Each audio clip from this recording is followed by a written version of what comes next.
All right, let's look at one-sided limits. I love one-sided limits because they're more focused. It's like I don't have to worry about both sides. All we're doing is looking, okay, from the left, from the right. This is how we're going to write it. So if I was looking at the limit from the left, meaning I'm going on a walk and I'm going on a walk down the path on the left, right, going towards the right, what value am I going to be approaching?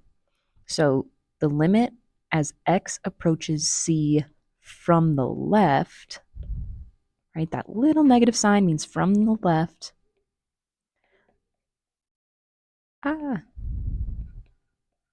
Right, I also think about that as like it's coming from the negative x direction. So from means I'm going to the positive direction. Then over here, well, if I'm coming from the positive x, that means we're coming from the left. So I'm looking at the limit of f of x as x approaches c from the right. And in this, we're just saying it's going to reach some value L. So let's take a look at this function. I'm looking at the absolute value of 2x divided by x, and I first want to worry about the limit from the right. Now, one common way that we can look at limits is we can try to do direct substitution. That's not going to work here because if I plug in 0, don't do that. So instead, we're going to get really, really close to 0 from either side and see what that gets us. So we'll look in here. I can't plug in 0, but maybe I can plug in something just to the right of that. Well, that'd be in the positive direction, so maybe I do 2 times 0.001 divided by 0.001. And what do you know? That's going to equal 2. And it seems like it doesn't matter, no matter what I plug in, as long as it's on the right, it will always equal 2, right? If I plug in 5, then I've got a 5 in the numerator, 5 in the denominator, they cancel out.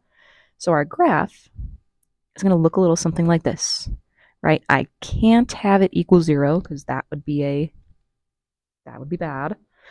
But instead, every time I put in a bigger and bigger and bigger positive number, it's just going to always equal 2.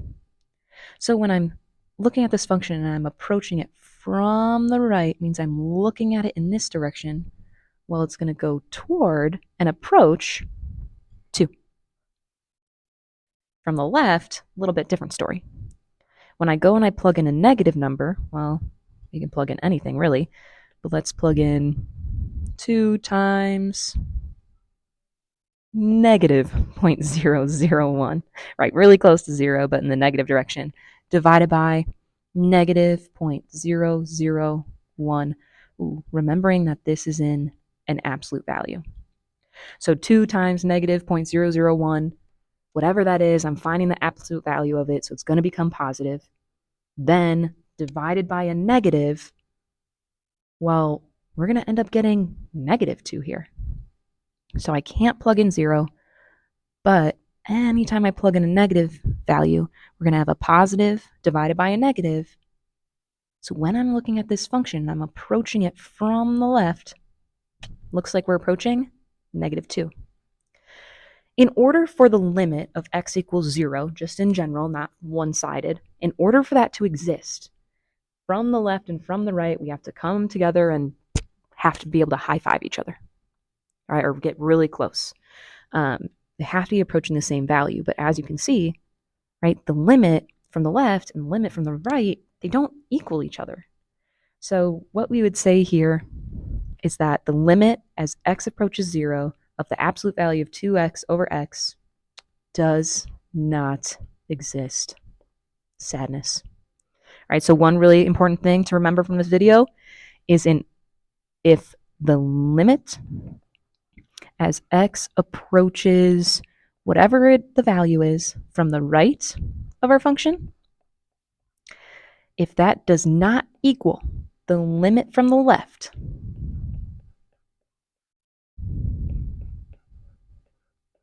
well, that means then the limit as x approaches c in general, right? Two-sided. That means the limit of f of x does not exist. All right, so just clarification, this right here is two-sided.